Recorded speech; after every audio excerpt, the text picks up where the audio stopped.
بیان ہو رہا تھا عشرۂ محرم الحرام کے ان ایام میں کہ ہم حضرت سید الشہداء علیہ الطاہرۃ وسلم کی ملکوتی معنوی قدسی زیارت عاشورہ سے فیض حاصل کریں اور حضرت سید الشہداء سے ایک ملکوتی معنوی رابطہ قائم کریں اور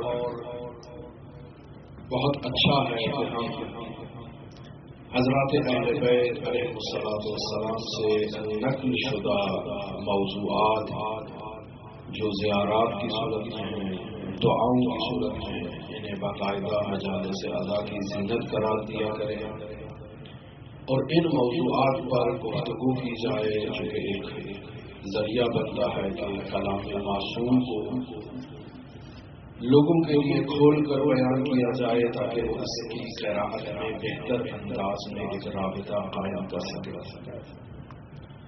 بیان ہوا آپ کی خدمت میں کہ زیارت عاشورہ ایک ایسی ملکوتی معنوی قدسی زیارت ہے کہ اگر اس کی تشریح کی جائے تو یقیناً ایک بہت زیادہ عرصہ درکار ہوگا ایسی ملکوتی زیارت کی تشریح کے لیے، اور بالخصوص اگر جلیل القدر شخصیات اور فقہائے اسلام اس کی تشریح کریں تو یقیناً روزانہ کی بنیادوں پر اگر اس کی تشریح کی جائے تو شاید 4-5 سال تک علماء اس کی تشریح کرتے رہے اور چندین جلد کتاب زیارت عاشورہ کے لیے فقہا تحریر کریں، لیکن ہم اس زیارت عاشورہ سے ان پیغامات کو، ان دعاؤں کو، ان مطالبات کو، ان تقاضوں کو بیان کرنے کی کوشش کر رہے تھے جنہیں ہم خالق متعال کی بارگاہ سے طلب کرتے ہیں اس زیارت عاشورہ۔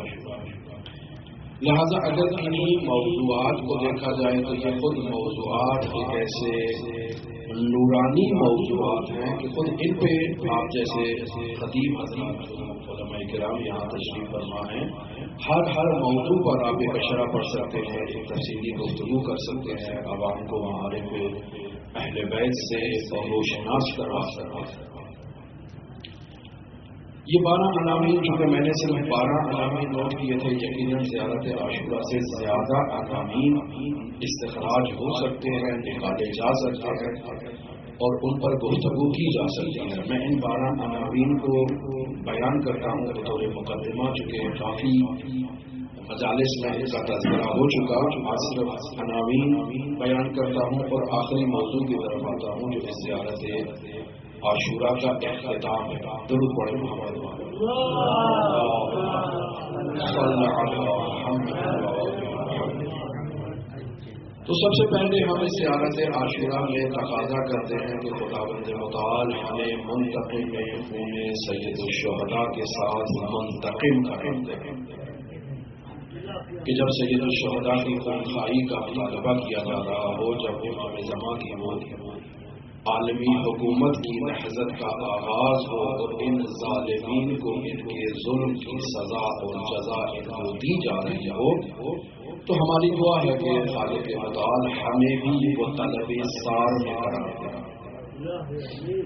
لہذا رزقنی طلب سار کا میں اللہ سے تقاضا کرتا ہوں کہ میرے رزق میں قرار دے کہ میں بھی طالبین میں سے قرار پاؤں جو سارے حسین کو طلب کرنے والے ہیں، مع امام منصور من اہل بیت محمد صلی اللہ علیہ وآلہ وسلم، یعنی میں اس امام منصور کے ساتھ طلب سار کروں جو حضرت حجت ہے، جو اللہ کی آخری حجت ہے، اور وہ ظہور فرمائیں گے حسین ابن علی کے ان اعداء سے، ان قاتلین سے احساس وصول کریں گے۔ دوسرا ان تقاضۂ کرامت، میں اللہ کی ذات سے حسین ابن علی کا واسطہ لے کر کرامت کا تقاضا کر رہا ہوں کہ اللہ نے جو حسین ابن علی کو کرامت عطا کی ہے، اللہ اسی کرامت کو مجھے بھی عطا کرے۔ بہت بڑی دعا ہے، اللہ سے بہت بڑا تقاضا کیا جا رہا ہے۔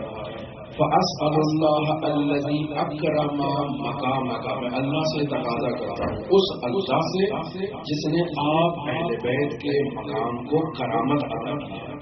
آپ کو مکرم قرار دیا ہے. اکرمنی، میں تقاضا کر رہا ہوں کہ وہی ذات مجھے بھی کرامت عطا کرے جس نے آپ اہل بیت کو کرامت عطا کی. اللہم اجعلنی عندک وجیحا بالحسین، میں اللہ تیری بارگاہ میں تقاضا کر رہا ہوں مجھے وجیح قرار دے. حسین تو نے حسین کو وجاہت عطا کی ہے، مجھے بھی یہ وجاہت عطا کر. اس دنیا میں بھی میں وجیح قرار پاؤں اور آخرت میں بھی میں وجیح قرار پاؤں. کتنا عظیم جملہ ہے، کتنا عظیم تقاضا ہے. حسین کے صدقے، اس فرش عزا کے صدقے خدا ہمیں وجیح قرار دے.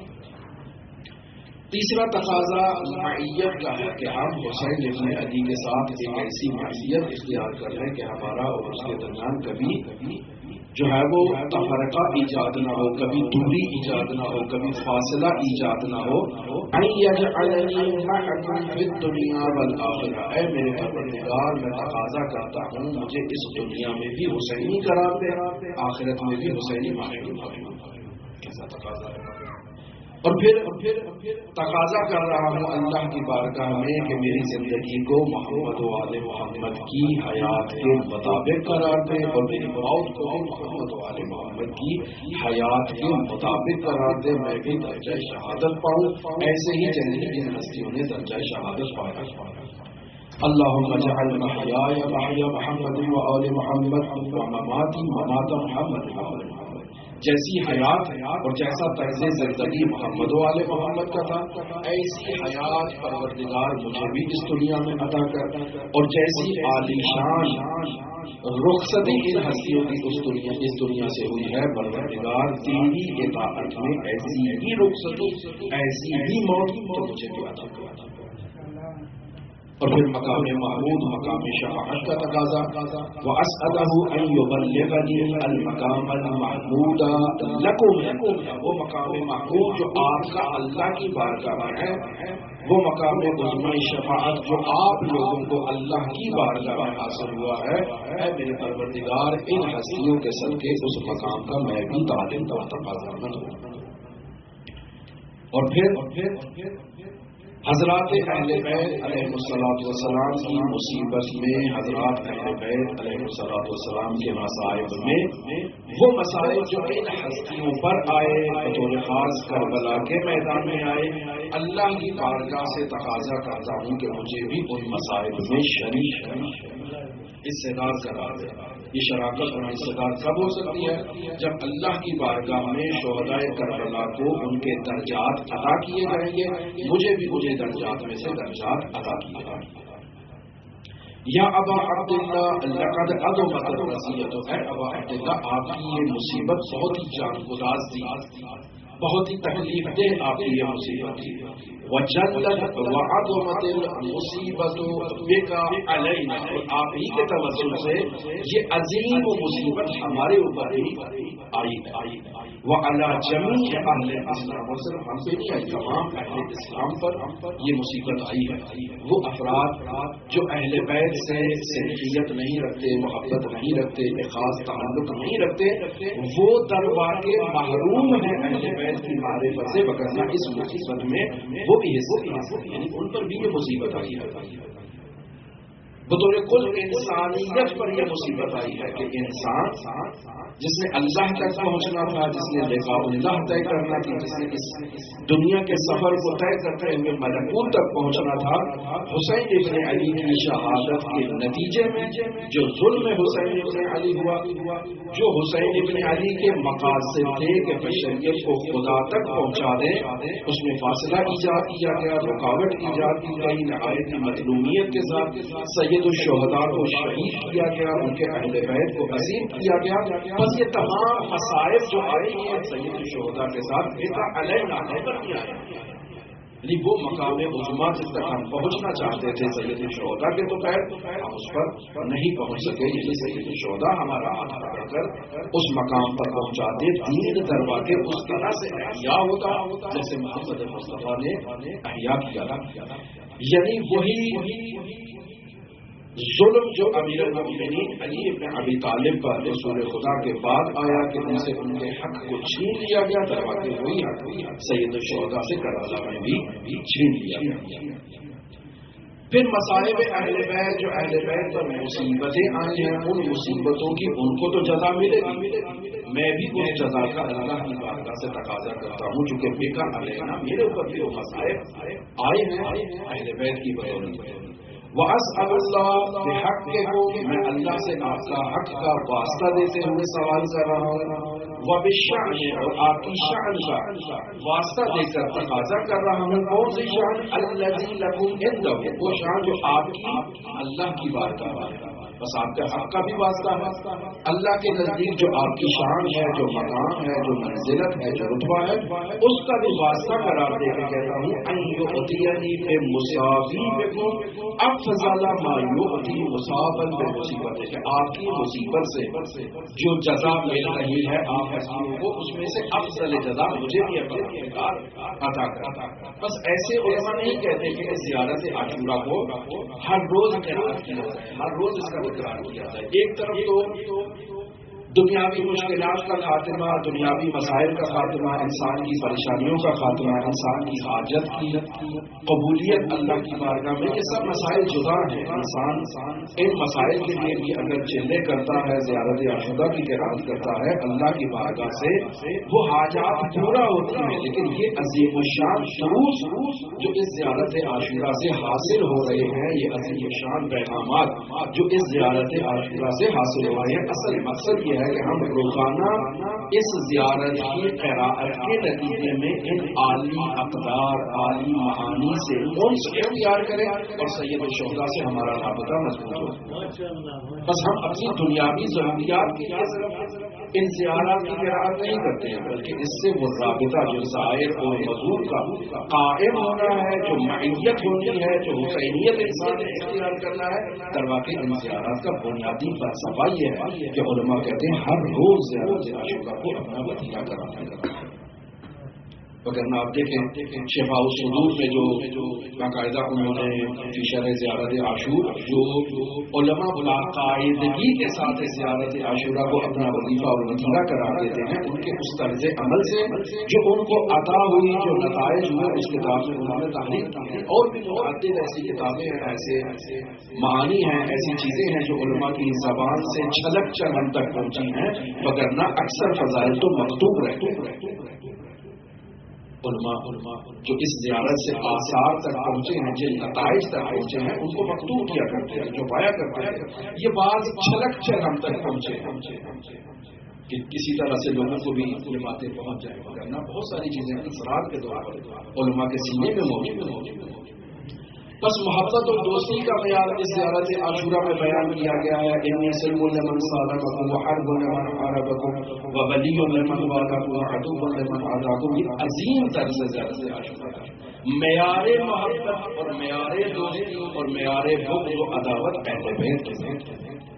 ہمارے آپس کے تعلقات میں معیار اہل بیت ہونا چاہیے، ہماری آپس کی رنجش میں معیار اہل بیت ہونا چاہیے کہ اگر ہم ناراض ہو رہے ہیں تو اس چیز پر ناراض ہو جس سے اہل بیت ناراض ہوتے ہیں، محبت اختیار کر رہے ہیں تو اس چیز سے محبت اختیار کریں جس سے اہل بیت علیہ الصلوۃ والسلام محبت اختیار کرتے ہیں۔ بس معیار وہ ہے۔ پھر رزق کے برآت، فاسأل اللہ الذی اکرمنی بمعرفتکم ومعرفت اولیائکم، خدایا مجھے رزق عطا کر، وہ رزق جو رزق کرامت ہے آپ کی معرفت کے تو پہلے یہ رزق کرامت ہمیں حاصل ہوگا، اور آپ کے اولیاء کی معرفت یہ رزق کرامت حاصل ہوگا۔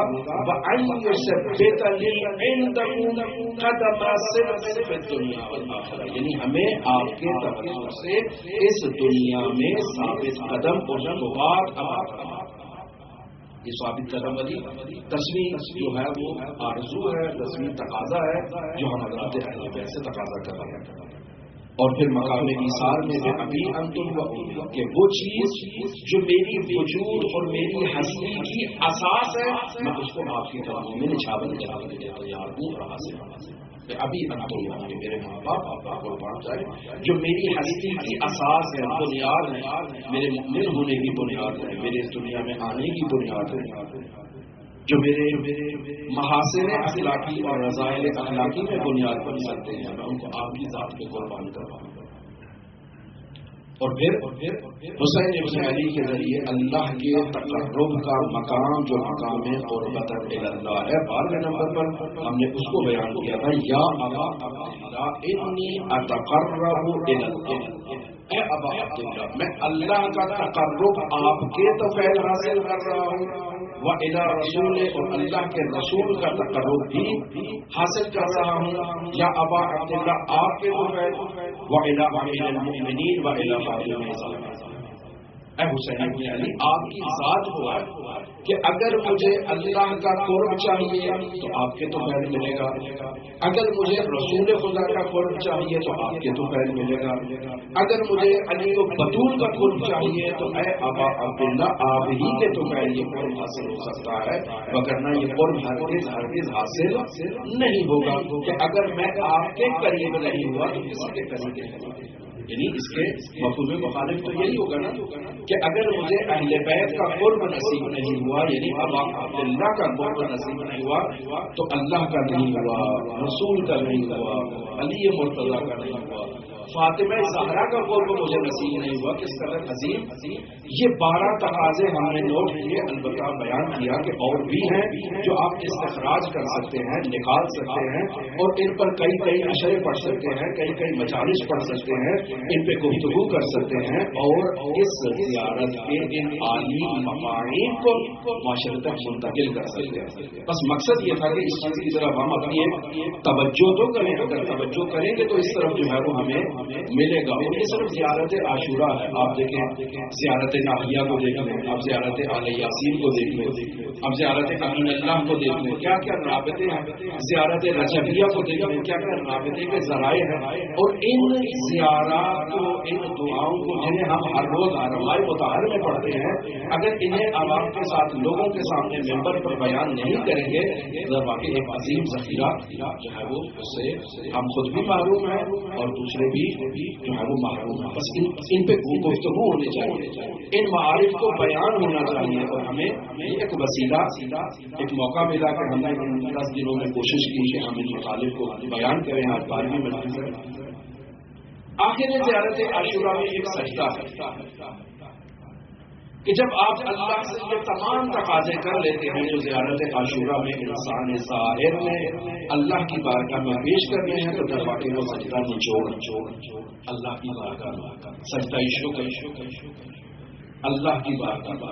لیکن اس سجدے کو بیان کرنے سے پہلے ایک سوال جو نہایت ہی اہمیت کا حامل ہے کہ شہادت جو باعث افتخار ہے، باعث ادا نہیں۔ حسین ابن علی کی شہادت پر، امیر المومنین کی شہادت پر، فاطمہ زہرا کی شہادت پر، علی ابن موسیٰ رضا کی شہادت پر ہم کیوں ہوتے ہیں؟ یہ تو افتخار کی بات ہے۔ اللہ کے نزدیک انہیں مقام محمود عطا ہو گیا، ایک بہت بلند رتبہ، بہت عظیم رتبہ مل گیا ہے۔ یہ ادا اور یہ رونا تو پھر مناسبت نہیں رکھتا ہے، ہمیں جشن منانا چاہیے، خوشیاں منانی چاہیے، خوشحال ہونا چاہیے کہ بہت عظیم مقام تک یہ ہستیاں فائز ہوئے۔ یہ کام تو پھر آغاز میں اہل بیت سے ہونا چاہیے تھا کہ جب صدیقہ طاہرہ کی شہادت ہوئی تھی تو امیر المومنین کو جشن منانا چاہیے تھا، جب رسول خدا کی شہادت ہوئی تھی تو امت کو جشن منانا چاہیے تھا، ایسا تو نہیں ہوا۔ یا جب حضرت صدیقہ طاہرہ، حضرت حسن مصطفیٰ، حضرت امام حسین سے لے کر حضرت امام علی النقی تک جب یہ ہستیاں شہید ہوئی تو ہم کسی بھی ہستی کی سیرت و تعلیمات میں جشن و سرور کی محافلوں کو نہیں مشاہدہ کرتے ہیں۔ بس یہ ایک تو سیرت ہے، اہل بیت کی سیرت ہے کہ ہم ان کے غم میں غمگین ہوں، ان کی خوشی میں خوشحال ہوں۔ لیکن میں ایک دوسرے پہلو کی طرف اشارہ کرنا چاہتا ہوں کہ ٹھیک ہے حضرات اہل بیت کا مقام محمود پر فائز ہونا، اللہ کے قرب میں بلند ترین مرتبے پر فائز ہونا ایک طرف سے خوشی ہے، لیکن دوسری طرف سے غم، اور ان کی خوشی اور ان کے غم جو ہے وہ درواقع ایسے ہی ہے، یعنی دو ابعاد، دو جہات ہیں، جیسے ایک سکے کے دو روح ہوتے ہیں، دو پہلو ہوتے ہیں۔ کاغذی نوٹ ہے تو اس میں بھی دو پہلو ہے، ایک صفحے کا اس طرف ہے، ایک صفحے کا اس طرف ہے، دونوں کے مشخصات بھی فرق کرتے ہیں۔ سکہ اگر آپ دیکھیں تو اس میں بھی دو مختلف جہات ہیں، ایک طرف کچھ اور ہے، دوسری طرف کچھ اور ہے، یعنی ذو ابعاد۔ تو اہل بیت علیہ الصلوۃ والسلام جو انسانیت میں کمال کے مرتبے پر فائز ہیں، ہم نے ان کی اقتدا کرنا ہے۔ وہ ہستیاں بھی ذو ابعاد ہیں، اور ہم جو انسان ان کے نقش قدم پر چلنا چاہتے ہیں، ان کی پیروی کرنا چاہتے ہیں، ہم بھی ذو ابعاد ہیں۔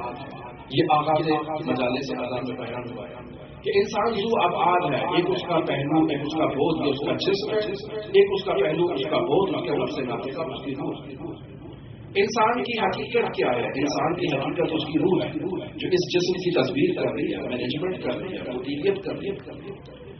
انسان کی روح کے خوشی کے تقاضے اور غمی کے تقاضے اور ہیں، انسان کے بدن کے خوشی کے تقاضے اور غمی کے تقاضے اور دونوں میں تفاوت پایا جاتا ہے۔ لیکن انسان کامل وہ ہے کہ جس کے روحانی تقاضوں کی یہ بدن اطاعت کرتا ہے اور پیروی کرتا ہے۔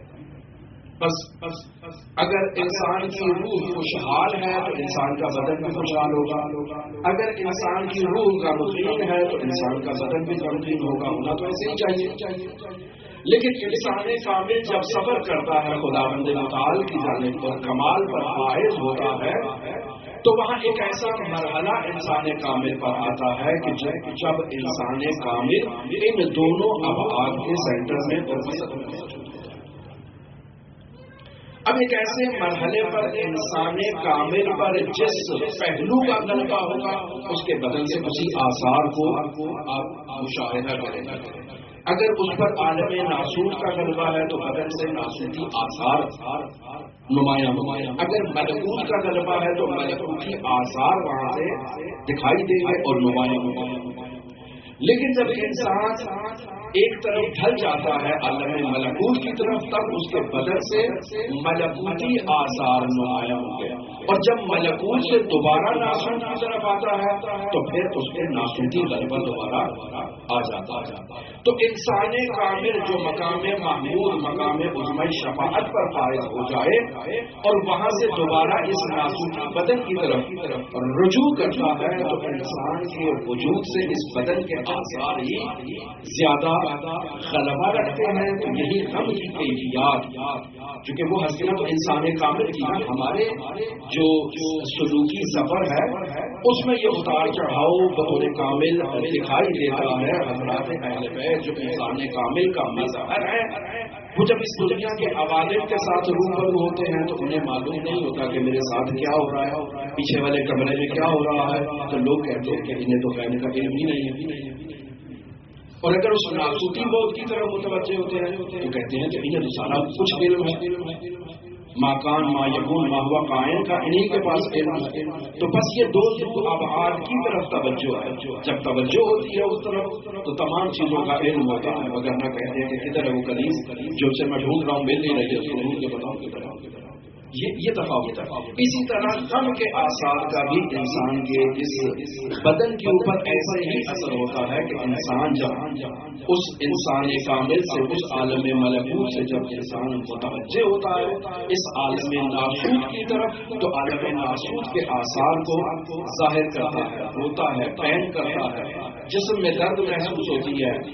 وہی تمام احساسات و عواطف جو کربلا کے میدان میں آپ مشاہدہ کریں گے اہل بیت کی سیرت میں، یہ دروازے ان کے اس بدن منشوری کا نمونہ ہے کہ وہ کس طرح سے شہزادہ علی اکبر سے ودا کر رہے ہیں، شہزادہ جا رہے ہیں، پھر ان کو دوبارہ بلایا جاتا ہے، پھر جاتے ہیں، پھر بلایا جاتا ہے، حتیٰ پیچھے دوڑنا شروع کر دیتے ہیں۔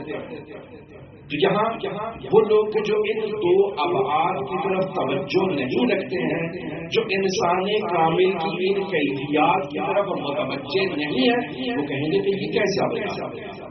اللہ کی راہ میں جب قربانی دینی ہے تو پھر کیوں بار بار بلایا جا رہا ہے؟ تروا کے یہ عالم ناسوت کا نمونے کا اظہار ہے کہ اس وقت انسان کامل ایک ایسے مرحلے پر ہے کہ اس کے جسم پر جو خوشی کے آثار ہوں گے، جو غمی کے آثار ہوں گے، جو تکلیف کے آثار ہوں گے، وہ ایسے ہی ہے جیسے باقی انسانوں پر معاشرے میں ہوتے ہیں۔ میرے اوپر جب کوئی تکلیف آئے گی تو میں بھی اسی طرح ہی جیسے اصحاب کربلا نے، جیسے اصحاب اہل بیت اطہار نے جیسے مظاہرہ کیا، میں بھی اسی طرح سے مظاہرہ کروں گا۔ ہمارے گھر میں اگر فوتگی ہو جائے، کوئی بچہ اس دنیا سے چلا جائے اور اس بے دردی سے اگر مارا جائے تو عین اسی طرح سے بھی میں غم کا اظہار کروں گا، میں بھی اسی طرح سے زجے کروں گا۔ ممکن ہے میری کیفیت میں زیادہ جو ہے وہ ایک ایسا پہلو ہو جس میں منفی پہلو زیادہ پایا جاتا ہے، لیکن حضرات اہل بیت میں یہ اعتدال کمال درجے پر موجود ہے، اور یہ اس بدن کا لازمہ ہے کہ یہ ہستیاں اپنے عزیز و اقارب کے لیے ایسے ہی گریہ ازاری کریں، ایسے ہی جو ہے وہ غم کا اظہار کریں، ماتم کریں، روئیں، وہی تمام امور جو ہمارے اس عام انسانوں سے ہوتے ہیں۔ کیوں؟ چونکہ یہ ہستیاں بھی ہماری طرح ذو ابعاد ہے، منتہا ان میں وہ کمال کا عنصر جو انسان کامل میں ہے وہ کمال درجے پر موجود ہے۔ لہٰذا آپ شواہد دکھائیں کہ جب عشق کی معراج ہوتی ہے اور کہا جاتا ہے کہ اللہ نے آپ کو کربلا میں رسوا کیا تو کہا ماں رائے تو رہنا چاہیے کہ ہم نے کربلا میں صرف جمال ہی جمال کو دیکھا ہے، یعنی حسین ابن علی کی شہادت، علی اکبر کی شہادت، علی اصغر کی شہادت صرف اور صرف جمال کا پیکر ہے، خوبصورتی کا پیکر ہے، اللہ کے جمال کی ایک تجلی ہے۔ یہ انسان کامل کے اس بوت کی طرف اشارہ ہے، اس ملکوتی بوت کی طرف اشارہ ہے کہ جب ہم اس ذات رب العزت کی بارگاہ میں اپنی آزمائشوں کا تذکرہ کریں گے، اپنے مسائل اور مصیبتوں کا تذکرہ کریں گے تو ماں رائے تو اللہ چاہیے کہ میں نے تو صرف جمال ہی جمال دیکھا ہے کربلا میں اور کچھ نہیں دیکھا۔ اور جب عالم ناسوت کی طرف آئیں گے تو اللہم تقبل منا ھذا القربان، اے میرے پروردگار اس مختصر سی قربانی، حسین ابن علی کو مختصر نہیں ہے لیکن اللہ کی طرف جب قربانی بھیجی جا رہی ہے تو حسین ابن علی قربانی طویل کا مثال، مختصر قربانی کا مثال۔ تو یہ اہل بیت کی سیرت و تعلیمات سے ہمیں یہ تمام مظاہر مل جاتے ہیں کہ اہل بیت اعتدال کا عالم ناسوت اور عالم ملکوت کے درمیان، وگرنہ وہ ہستیاں انسان کامل کا مظہر ہے۔ ہم جب خوشی اور غمی کی کیفیات میں آتے ہیں تو اعتدال کھو بیٹھتے ہیں، لیکن وہ ہستیاں اعتدال میں، اور کربلا میں ان کے وجود ناسوتی سے جو اعمال سرزد ہوئے ہیں وہ بھی اعتدال کا مظہر ہے، لیکن اس بدن ناسوتی کا جو ہے وہ لوازمات ہے کہ دکھ کو محسوس کرے، غم کو محسوس کرے، حزن کو محسوس کرے۔ لیکن جب یہ تمام مسائل ہو گئے تو زیارت عاشورہ میں جو آخری سجدہ ہم اللہ کی بارگاہ میں انجام دیتے ہیں، بعض علماء کا یہ نظریہ ہے کہ یہ سجدہ پہلے زیارت عاشورہ کا حصہ نہیں، بعد میں زیارت عاشورہ کا حصہ قرار پایا، اور کب قرار پایا ہے؟ جب حسین ابن علی نے اپنے سر کو سجدے میں رکھا ہے کربلا کے میدان میں اور اللہ کی بارگاہ میں کہا ہے اللہم لک الحمد حمد الشاکرین۔ بس یہ وہ جملہ جو اللہم لک الحمد حمد الشاکرین، یہ جملہ میدان کربلا میں امام حسین کے آخری سجدے کا جملہ ہے جو اس زیارت عاشورہ میں شامل کیا گیا۔ یہ ایک نظریہ ہے علماء کا کہ یہ بعد میں ایک نظریہ کہ نہیں یہ پہلے تھا، منتہا اس کا اظہار امام حسین نے میدان کربلا میں اس انداز میں کیا کہ یہ جملے کا پہلا فقرہ وہاں سے لیا گیا، وہاں سے ہے، اس کی طرف نشاندہی ہے، بعد میں پیغام ہے ہم سب کو کہ ہم اس کے بعد یہ دعائیں یہ نمازیں اللہ کی بارگاہ میں کریں۔ بس یہاں جب سید الشہداء ان تمام قربانیوں کو اللہ کی بارگاہ میں پیش کر دیتے ہیں تو آخری سجدے میں اللہم لک الحمد حمد الشاکرین، اللہ کا شکر ادا کریں۔ کیوں؟ کیونکہ جو بھی حسین ابن علی پر نعمات آئی ہیں، جو بھی عنایات آئی ہیں، جو بھی اللہ کے الطاف حسین ابن علی پر آئے ہیں وہ اللہ کی نعمات ہیں، اور شکر منعم یہ آداب اسلامی میں، اسلامی تعلیمات میں وجوب عقلی تک پہنچ جاتا ہے کہ شکر منعم واجب ہے۔ من لم یشکر منعم المخلوق لم یشکر اللہ، جس نے مخلوق کا شکر ادا نہیں کیا منعم میں، اس نے اللہ کا شکر ادا نہیں کیا۔ جب مخلوقات میں اتنی تاکید ہے کہ انسان منعم کا شکر ادا کرے، تو اگر منعم خود ذات رب العزت ہو تو اس کا تو شکر ادا کرنا چاہیے۔ لہذا اللہم لک الحمد حمد الشاکرین۔ اور پھر واقعہ کربلا میں جو غم و اندوہ اہل بیت کے اوپر آیا، اس پر، اس نعمت پر جو اہل بیت نے صبر کا اظہار کیا، اس صبر کے اظہار میں شکر منعم یہ بہت عظیم درجے کا ہونا چاہیے۔ لہذا سید الشہداء نے اس اللہم لک الحمد حمد الشاکرین کے اندر در واقع تمام ان نعمات کا شکر کیا کہ جو سید الشہداء پر اللہ تبارک و تعالیٰ کی جانب سے عطا ہوئی۔ تمام وہ مصائب جو اہل بیت پر کربلا کے میدان میں آئے، انہیں بھی نعمت الہی قرار دیتے ہوئے ان پر بھی شکر ادا کیا، اور جو تمام مقدرات الہیہ اہل بیت کے لیے تقدیر میں مقدر ہو چکے تھے، ان پر بھی اللہ تبارک و تعالیٰ کا شکر۔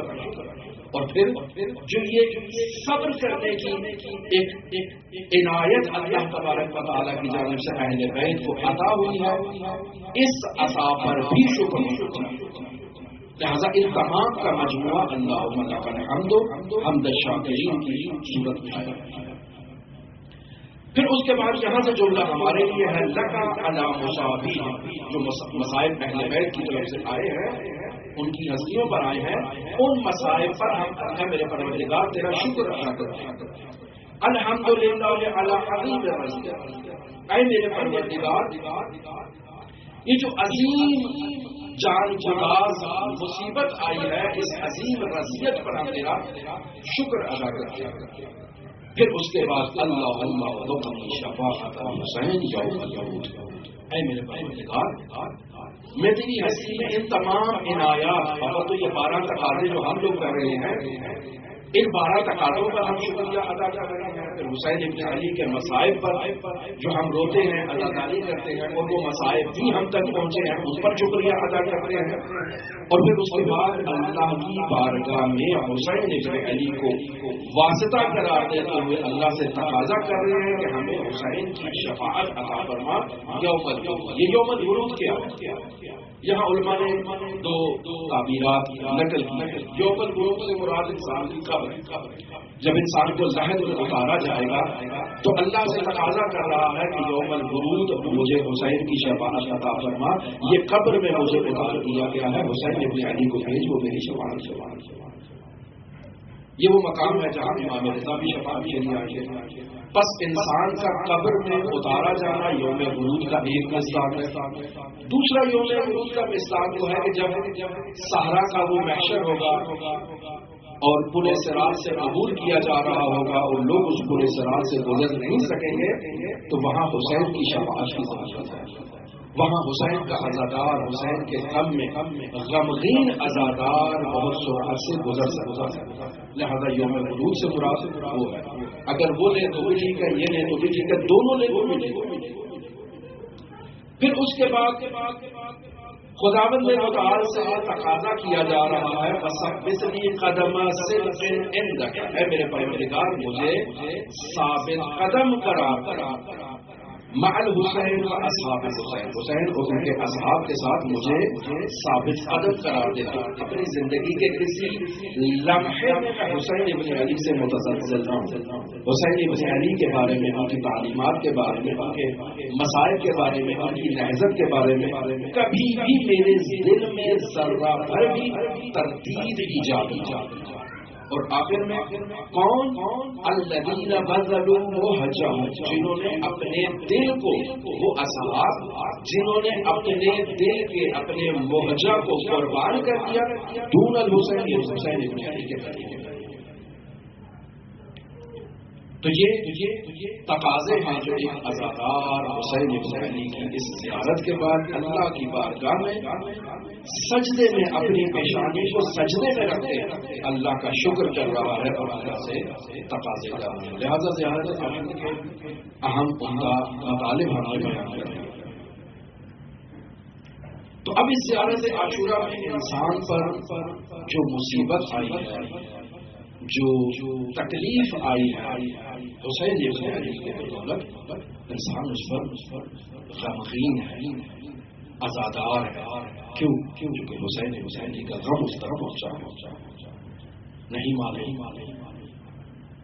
کل شام غریبہ تھی تو نہیں معلوم اہل بیت کو کب کھانا ملا، کب پانی ملا، نہیں معلوم. رات کے کس پہر آیا جب وہ اشقیاء خیام کو لوٹ چکے، جب وہ اشقیاء خیام کو آتش لگا چکے، اہل بیت کو اسیر کر چکے. پہلے آیا، بعد میں آیا. ایسے افراد پہلے تو اہل بیت کو پانی اور کھانا نہیں دیں گے، بعد میں بھی معلوم نہیں دیا یا نہیں دیا. مقتل میں یہ چیز نہیں دکھائی. لیکن بعض علماء نے اس روایت کو پڑھا کہ ہور کی زوجہ پانی لے کر آئی تھی. اگر شب عاشورہ شام غریبہ کھانا ملا، پانی ملا، طعام ملا، تو فطری تقاضا یہ ہے کہ انسان چھوٹوں کو پہلے دیتا ہے. انسانی فطرت میں. اور پھر چونکہ چھوٹوں سے زیادہ محبت ہے، زیادہ لگاؤ ہے، زیادہ انسان مانوس ہوتا ہے، لہذا چھوٹوں کو پہلے دیتا ہے. نہیں معلوم جب سکینہ کو پانی ملا ہوگا، سکینہ نے کیسے پیا.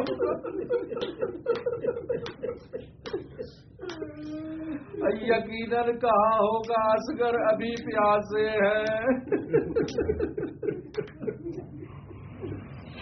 اصغر کو تلاش کرنا چاہا ہوگا تک یہ پانی کا جام، یہ طعام اصغر تک پہنچایا جائے. نہیں معلوم کربلا کے اس میدان میں، شام غریبہ میں پہلے تو عباس پہرا دیا کرتے تھے، اہل بیت کی حفاظت کیا کرتے تھے. اہل بیت کے دلوں کو ڈھارس ہوتی تھی کہ عباس موجود ہے، لیکن شام غریبہ کیسے اہل بیت کے دلوں کو ڈھارس ملی ہوگی. علماء پڑھتے ہیں زینب عالیہ نے پہرا دیا، لیکن عباس کے لہجے میں الحافظ والحدیث کی آواز بلند کی تاکہ ان بچوں کو قرار آ جائے، تاکہ یہ بچے کچھ دیر سو جائے. نہیں معلوم کب دوبارہ سونا نصیب ہوگا، نہیں معلوم انہیں دوبارہ کب آرام کرنا نصیب ہوگا. بہت تکلیف دہ رات، نہیں معلوم کیسے گزری اہل بیت پر. سب جب صبح طلوع ہوتی ہے 11 محرم کی، حکم دیا جاتا ہے اسیروں کو تیار کیا جائے. آل محمد کے اسیروں کو کوفہ لے جانا ہے. مجھے نہیں معلوم جب مدینہ سے چلے تھے اور زینب عالیہ کے ایک طرف اکبر تھے، ایک طرف عباس تھے، اور کیسے محمد میں شان و شوکت سے سوار کیا. وہ آج 11 محرم ہے اور کوئی محافظ نہیں، کوئی سوار کروانے والا نہیں، اور سجاد خود بیمار ہے، علیل ہے، اور انہیں سوار کرنے کی ذمہ داری بھی ثانیہ زہرا کی ہے. تمام مقدرات کو سوار ثانیہ زہرا نے کیا ہوگا، اور جب تنہا رہ گئی ہوگی اور یقیناً مقتل کی طرف رخ کیا ہوگا. اور بھیا حسین اور بھیا عباس اور محمد علی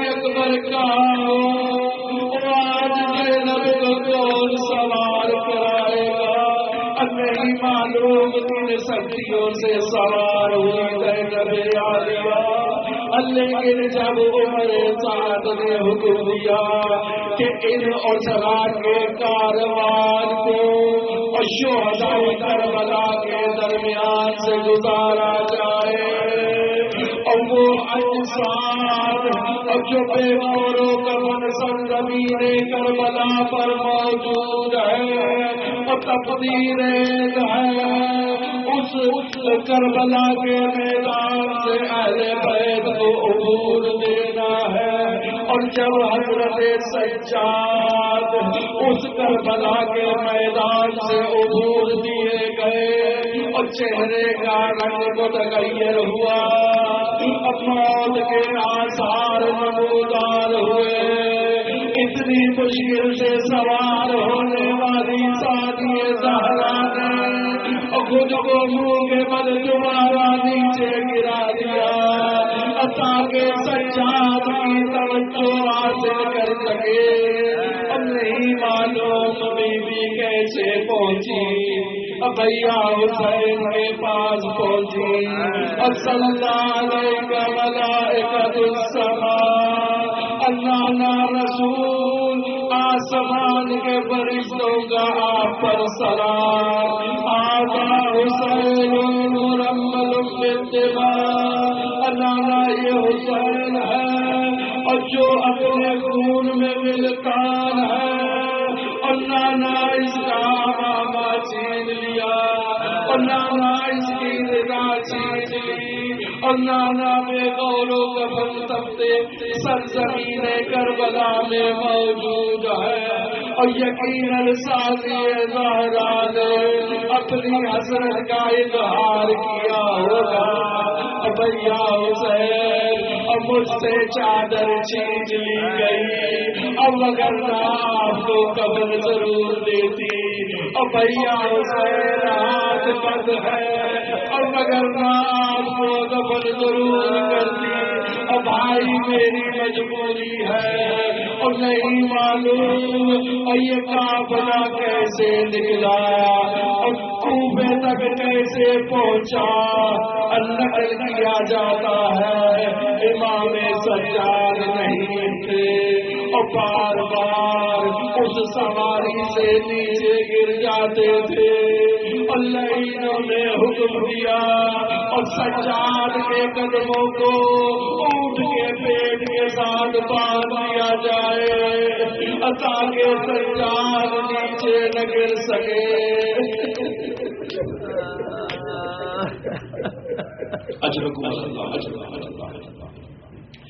نقل کیا جاتا ہے کہ جب یہ کاروان آگے چلا تو ایک دفعہ متوجہ ہوتے ہیں سکینہ موجود نہیں ہے،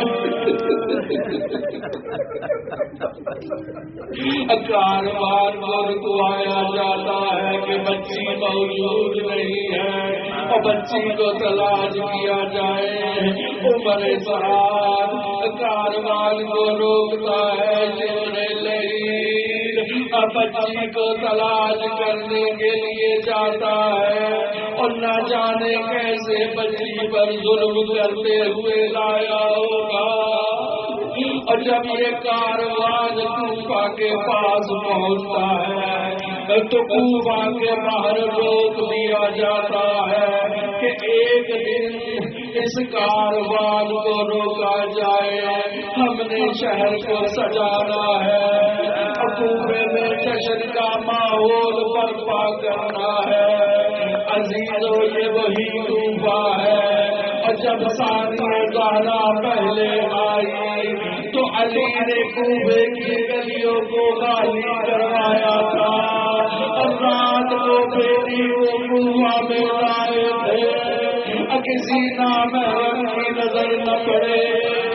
آج ثانیہ زہرا کے لیے کوفے کو سجایا جا رہا ہے، اور جب کوفہ میں داخل ہوتے ہیں کوئی پتھر مارتا ہے اور کوئی گرم ریت پھینکتا ہے اور کوئی سوال کرتا ہے اور یہ اسرا کون ہے، ان کا سلسلہ نسب کیا ہے، نہ جانے کوفہ والوں نے ثانی زہرا کو پہچانا یا نہیں۔